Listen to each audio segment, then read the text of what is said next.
Big सोचो में खुशामदीद। America, बरतानिया, फ्रांस, रूस और चीन वो 5 ममालिक हैं जो यूनाइटेड नेशंस सिक्योरिटी कौंसिल के मुस्तकिल मेंबर्स हैं। इन्हें P5 भी कहा जाता है। इन 5 ममालिक को वीटो पावर का हक हासिल है, यानी इन 5 ममालिक की अगर मर्जी होगी तो सीज़ फायर वगैरह की कोई करारदाद पास होगी या कोई नया मुल्क UN का मेंबर बन सकेगा। इनमें से अगर कोई एक भी मुल्क ऐसी किसी करारदाद की मुखालफत में वोट कर दे तो उस करारदाद को अडॉप्ट नहीं किया जा सकेगा, यानी वो करारदाद पास ही नहीं होगी। अपने इस नेगेटिव वोट के हक को इन 5 ममालिक ने 1945 में सिक्योरिटी कौंसिल के क़याम से लेकर आज तक 20 मरतबा इस्तेमाल किया है। रूस इस मामले में बाकी 4 ममालिक से आगे है। इसने 128 मरतबा वीटो पावर का इस्तेमाल किया है। अमेरिका ने 85 सिक्योरिटी कौंसिल करारदादों को वीटो किया है और हैरानकुन बात यह है कि इनमें से 46 करारदादें ऐसी थीं जो इसराइल के बारे में थीं, जिनमें इसराइल के किसी गैर कानूनी एक्शन की मजम्मत की गई थी।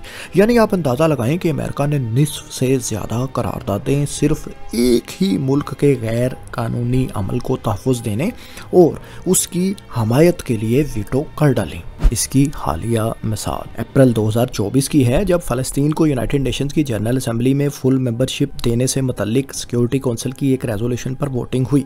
इस करारदाद पर कौंसिल के 5 मुस्तकिल और 10 गैर मुस्तकिल मेंबरान में से 12 ने इसके हक में वोट दिया, यानी वो फ़लस्तीन को यूनाइटेड नेशन जनरल असेंबली में फुल मेंबरशिप देने के हामी थे।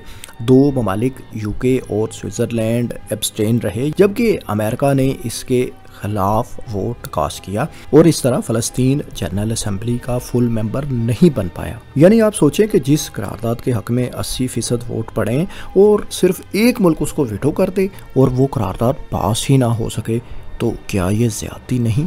यहाँ ये भी याद रहे कि UN जनरल असेंबली 2/3 से भी ज़्यादा अक्सरियत के साथ फ़लस्तीन को फुल मेंबरशिप देने के लिए पहले ही वोट कर चुकी थी। जनरल असेंबली में इस बारे में वोटिंग 2023 में हुई थी और 193 में से 143 ममालिक ने इसके हक में वोट दिया था। सिर्फ 9 वोट इसकी मुखालफत में पड़े थे, जिनमें जाहिर है अमेरिका और इसराइल के दोनों वोट भी शामिल थे। दोस्तों, आपकी मालूमात के लिए ये भी बताते चलें कि जनरल असेंबली में 193 फुल मेंबर्स के अलावा फ़लस्तीन और होली सी 2 ऑब्जर्वर स्टेट्स हैं, यानी ये दोनों रियासतें जनरल असेंबली की कार्रवाई को बैठकर देख या ऑब्जर्व तो कर सकती हैं, लेकिन वोटिंग वगैरह में हिस्सा लेने का हक इन्हें फ़िलहाल हासिल नहीं। अमेरिकन एम्बेसडर ने इसके खिलाफ वोट कास्ट करने के बाद कहा कि अमेरिका फ़लस्तीन इसराइल इशू पर 2 रियासती हल यानी 2 स्टेट सोल्यूशन को तो मानता है, लेकिन फ़लस्तीन को अभी जनरल असेंबली की फुल मेंबरशिप देना कबल वक्त है। इसी तरह रूस भी हर वो करारदाद वीटो कर देता है जिसमें रूस के या इसके किसी इत्तेहादी की मजम्मत की जाए या उस पर पाबंदियां वगैरह आयद करने से मुतल्लिक वो करारदाद हो। 2022 में यूक्रेन जंग के बाद रूस के खिलाफ पेश होने वाली हर करारदाद को रूस वीटो कर चुका है। 2022 ही में जब शुमाली कोरिया ने बैलिस्टिक मिसाइल्स का तजर्बा किया तो इस पर आयद पाबंदियां मज़ीद सख्त करने से मुतल्लिक करारदाद रूस ने वीटो कर दी थी। ऐसे ही कश्मीर इशू से मुतल्लिक 1957 और 1962 में पेश की जाने वाली रेजोल्यूशंस भी सोवियत यूनियन वीटो कर चुका है।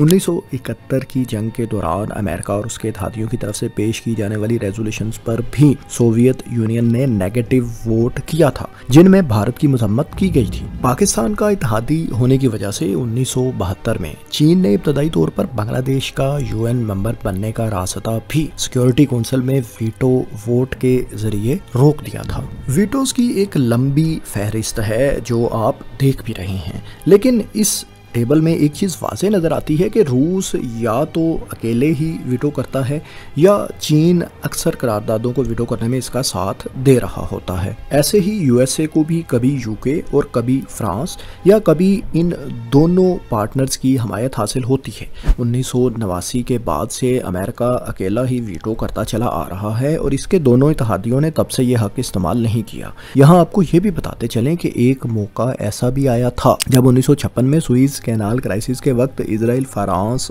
और बरतानिया ने मिस्र पर हमला किया तो अमेरिका ने इस सूरत हाल को कंट्रोल करने और मिलिट्री एक्शन को रोकने के लिए सिक्योरिटी काउंसिल में करारदाद पेश की थी। इस करारदाद को अमेरिका ही के इत्तेहादियों फ्रांस और बरतानिया ने वीटो कर दिया था, क्योंकि ये वो जंग थी जो बरतानिया, फ्रांस और इसराइल ने अमेरिका की रजामंदी के बगैर ही छेड़ डाली थी, जिसका खमियाजा इन्हें भुगतना भी पड़ा था। चीन, बरतानिया और फ्रांस ने कभी तने तनहा भी करारदादों को वीटो किया है, लेकिन ऐसी करारदादों की तादाद इंतहाई कम है। अब आप अंदाज़ा लगा सकते हैं कि दो ताकतवर ब्लॉक्स के दरमियान वाज़े तफरीक वीटो की गई करारदादों की इस लिस्ट में नज़र आ रही है। अब हम देखते हैं कि यूनाइटेड नेशंस का ये इदारा यानी सलामती कौंसल बाकी 6 प्रिंसिपल ऑर्गन्स के साथ आखिर क्यों अमल में आया था।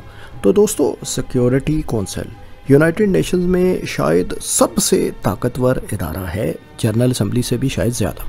1945 में जंग अजीम के बाद जब सिक्योरिटी काउंसिल और अक़वाम मुत्तहिदा का क़याम अमल में आया तो बयान करदा मकासद के मुताबिक दुनिया में अमन और सलामती को यकीनी बनाना इसका मकसद था, ताकि इंसानियत जंगों की होलनाकियों और तबाहकारियों से मुस्तकबिल में महफूज रह सके। लेकिन सितम ज़रीफ़ी तो देखिए कि ये कौंसल अपना ही बयान करदा बुनियादी मकसद पूरा करने में सिरे से ही नाकाम रही है। यही वजह है कि इस पर एतराज़ात किए जाते हैं। पहला एतराज़ जो सिक्योरिटी काउंसिल पर किया जाता है वो परमानेंट मेंबर्स को दी गई वीटो पावर है। नाक़दीन के मुताबिक ये इंतहाई गैर मुनसिफाना और गैर जमहूरी हक है जो इन ममालिक को दिया गया। इन 5 ममालिक की हिस्ट्री बताती है कि ये वीटो पावर को हमेशा अपने ज़ाती मफाद के लिए ही इस्तेमाल करते हैं, अमनो अमान और इंसानी सलामती को मद्देनज़र नहीं रखते। United nation security council Rwanda, Bosnia के बाद अब गजा में जारी नस्लकशी को रोकने में भी बुरी तरह से नाकाम रहा है। यहाँ कितनी ही रेजोल्यूशंस हैं जो बाकी ममालिक अच्छी इंटेंशन के साथ मुस्तकिल अमन के लिए पेश करते हैं, लेकिन वो सिर्फ इसलिए पास नहीं हो सकती कि इन्हें 2/3 अक्सरियत यानी 9 या इससे ज़्यादा वोट्स की हमायत भी चाहे हासिल हो जाए, लेकिन एक परमानेंट मेंबर की वीटो पावर इन सब वोटों पर भारी पड़ जाती है। इसके अलावा एतराज़ सलामती कौंसिल पर यह भी किया जाता है कि इसके परमानेंट मेंबरान तो आज भी वही 5 हैं जो इसके क़याम के वक्त थे, जब यूनाइटेड नेशन के कुल मेंबरान की तादाद 50 के लगभग थी। लेकिन आज जब 200 के करीब ममालिक यूनाइटेड नेशंस के मेंबर्स बन चुके हैं तो ये किसी भी लिहाज से दुरुस्त मालूम नहीं होता कि वही 5 ममालिक आज भी सलामती कौंसिल के परमानेंट मेंबर रहें। दुनिया के कई अहम खित्तों को इसकी मुस्तकिल मेंबरशिप में शामिल ही नहीं किया गया। इन खित्तों में अफ्रीका, वस्ती अमेरिका, साउथ एशिया, वस्ती एशिया, मिडल ईस्ट मुकम्मल तौर पर नज़रअंदाज हैं। नाक़दीन परमानेंट मेंबरशिप में इस अंडर रिप्रेजेंटेशन पर सवाल उठाते हैं। आज 8 दहाइयाँ गुजरने को हैं। दुनिया में जापान, जर्मनी, ब्राज़ील और इंडिया वगैरह जैसी बड़ी ताकतें भी सामने अब आ चुकी हैं।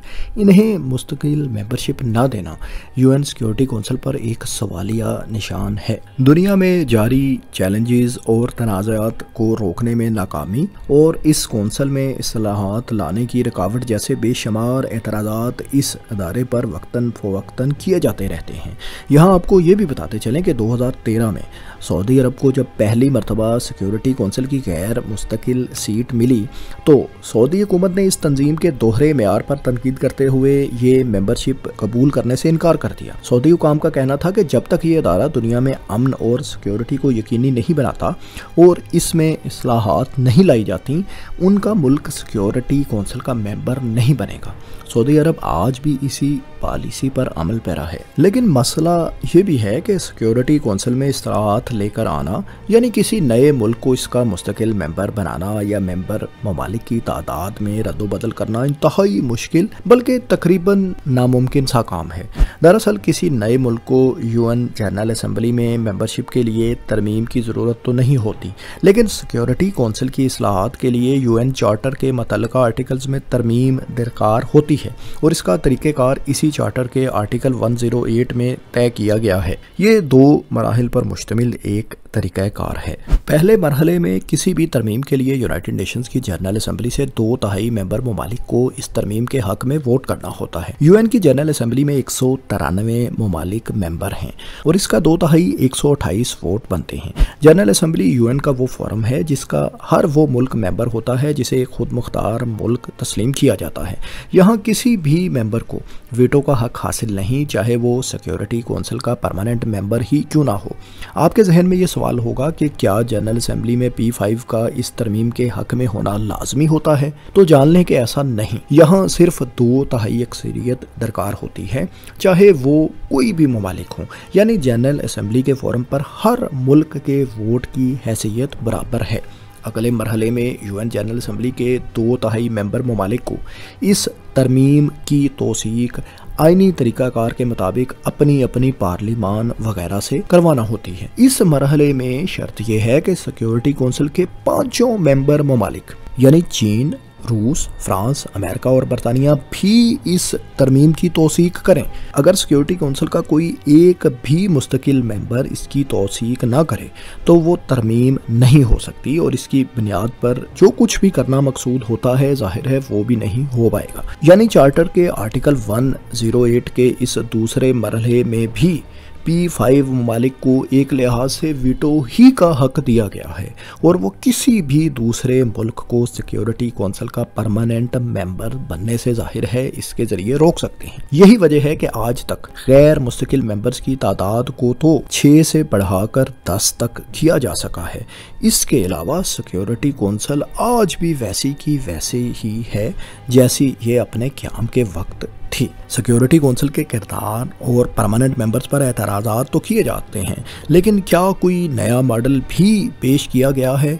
तो दोस्तों आपको बताते चलें कि G4 ममालिक की तरफ से इंडिया ने 2024 में जनरल असेंबली में सिक्योरिटी कौंसिल की एक्सपेंशन का एक मॉडल पेश किया है। G4 ममालिक में जापान, ब्राज़ील, इंडिया और जर्मनी शामिल हैं। भारत की तरफ से पेश किए गए प्रपोजल में 6 नए परमानेंट मेंबर्स जबकि 4 या 5 गैर मुस्तकिल मेंबर्स के सिक्योरिटी कौंसिल में इजाफे का मुतालबा किया गया है। नए प्रपोजल के मुताबिक रीजन्स की रिप्रेजेंटेशन कैसे होगी, इसके मुतालिक बात करने से पहले हम ये जान लेते हैं कि अभी इस वक्त नुमाइंदगी की क्या अरेंजमेंट है। दोस्तों सलामती कौंसिल के 5 मुस्तकिल मेंबर्स की नुमाइंदगी का क्राइटेरिया तो सिर्फ यही है कि ये सभी ममालिक जंगे अजीम के फातेह और इत्तेहादी थे, जबकि 10 गैर मुस्तकिल मेंबर्स को अरसा 2 साल के लिए रोटेशन की बुनियाद पर जनरल असेंबली में वोटिंग से मुंतखब किया जाता है। ये वोटिंग हर साल होती है।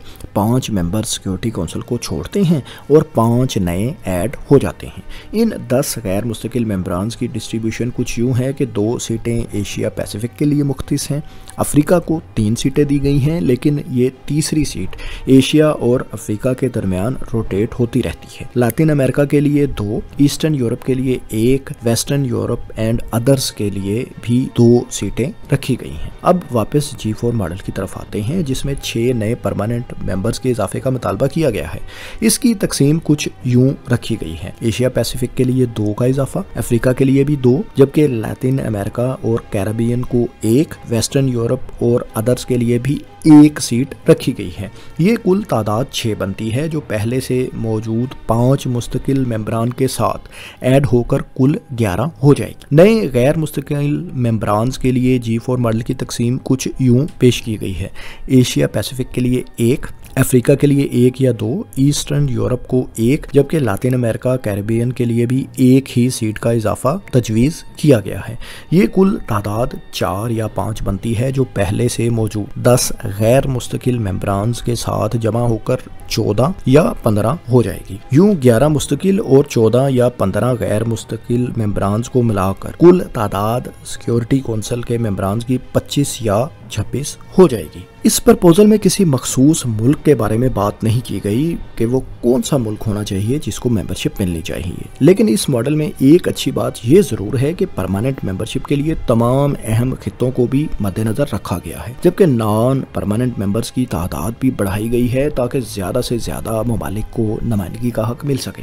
G4 ममालिक की तजवीज़ के अलावा कुछ और भी प्रपोजल वक्त के साथ मंजर आम पर आते रहे हैं। मिसाल के तौर पर ब्रेक्जिट के बाद पूरी यूरोपीय यूनियन को फ्रांस की जगह एक ही सीट सिक्योरिटी काउंसिल में देने के बारे में भी राय आई है। दूसरी तरफ बर्तानिया जर्मनी को परमानेंट मेंबर बनाने की हमायत भी करता चला आ रहा है। 1950 में जब कम्युनिस्ट चीन वजूद में आ गया तो अमेरिका ने फ्यूचर में इसका रास्ता रोकने के लिए रिपब्लिक ऑफ चाइना यानी ताइवान को डी-सीट करते हुए इंडिया को परमानेंट मेंबरशिप देने की ऑफर की थी। भारत को ये पेशकश अमेरिकन सदर हैरी ट्रूमैन के एडवाइजर ने भारतीय सफीर और जवाहरलाल नेहरू की बहन विजय लक्ष्मी पंडित के जरिए की थी, लेकिन नेहरू ने तब इस ऑफर को एक्सेप्ट नहीं किया था क्योंकि वो चीन जैसे हमसाये की मखालफत मोल लेना नहीं चाहते थे। दरअसल इसमें एक मसला भी था क्योंकि सिक्योरिटी काउंसिल में किसी मेंबर को निकालने के लिए या डालने के लिए जाहिर है यूएन चार्टर में तरमीम की जरूरत पड़ती, जो रिपब्लिक ऑफ चाइना और एन मुमकिन है सोवियत यूनियन भी विटो कर देता। यूं मेंबरशिप तो क्या मिलती, भारत अपने बॉर्डर पर मुस्तकबिल की एक बड़ी ताकत यानी चीन की दुश्मनी मोल ले लेता,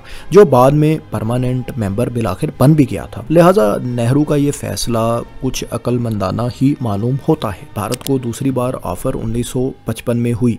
इस बार इन्हें ये पेशकश सोवियत यूनियन की तरफ से हुई थी और वो भारत को छठे मेंबर के तौर पर यानी किसी मेंबर की रिप्लेसमेंट की बजाय नए मेंबर के तौर पर यूएन सिक्योरिटी काउंसिल में लाना चाहते थे। नेहरू ने तब भी ये ऑफर ठुकरा दी कि पहले यूएन सिक्योरिटी काउंसिल से मुतल्लिक पीपल्स रिपब्लिक ऑफ चाइना और रिपब्लिक ऑफ चाइना का इशू हल किया जाना चाहिए। सोवियत यूनियन की ये पेशकश तो काबिले अमल मालूम होती थी, लेकिन मुमकिन है इस सेटअप पर अमेरिका ही राजी ना होता।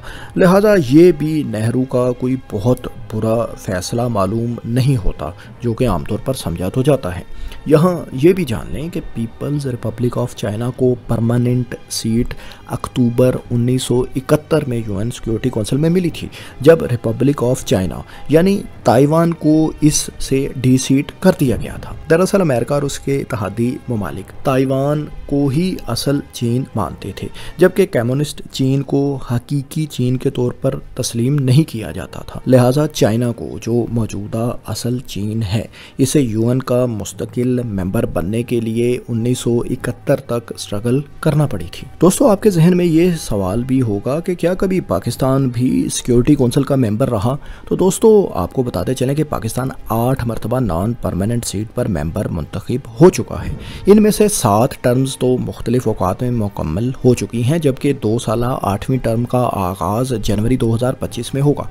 पाकिस्तान को पहली मरतबा ये सीट 1952 में मिली थी और 7वीं टर्म का इख्तिताम 2013 में हुआ था। यहाँ तक आप ये वीडियो देख चुके तो आप यकीनन जान चुके होंगे कि गैर मुस्तकिल मेंबर्स सिक्योरिटी काउंसिल में बस दुनिया भर के मुख्तलिफ रीजन्स की नुमाइंदगी के तौर पर ही इस काउंसिल का हिस्सा बनाए जाते हैं। असल ताकत और असल पावर मुस्तकिल मेंबर्स जो कि 5 ममालिक हैं, अमेरिका, चाइना, रूस, बर्तानिया और फ्रांस ही के पास होती है, और वीटो की ताकत भी सिर्फ उन्हीं के पास है। जंग अजीम दोम के फातहीन की बनाई गई ये तंजीम आज 80 साल गुजरने के बाद भी कमोबेश वैसी ही है। आपको बताई गई मिसालों के अलावा भी बेशुमार ऐसी मिसालें हैं जहां ये इदारा अपना मकसद पूरा करने में मुकम्मल तौर पर नाकाम रहा है। इसमें सवाए 4 नॉन परमानेंट मेंबर्स के इजाफे के आज तक कोई तब्दीली नहीं की गई। आपका क्या ख्याल है, इस सिक्योरिटी काउंसिल नामी अदारे में क्या क्या तब्दीलियां हो सकती हैं जिनकी बदौलत ये अपनी साख को और दुनिया में अमन व अमान को बेहतर बना सकता है? क्या परमानेंट मेंबर्स में इजाफे से कोई दुनिया में बेहतरी आएगी या सभी परमानेंट मेंबर्स की वीटो पावर्स ही ख़त्म कर देनी चाहिए? आपकी क्या राय है? कमेंट्स में अपनी कीमती राय से ज़रूर आगाह करें और इस तरह की मालूमाती तहकीकाती दिलचस्प वीडियोस आइंदा भी देखने के लिए हमारे चैनल को सब्सक्राइब कर लें और बेल आइकन पर ज़रूर क्लिक करें। शुक्रिया।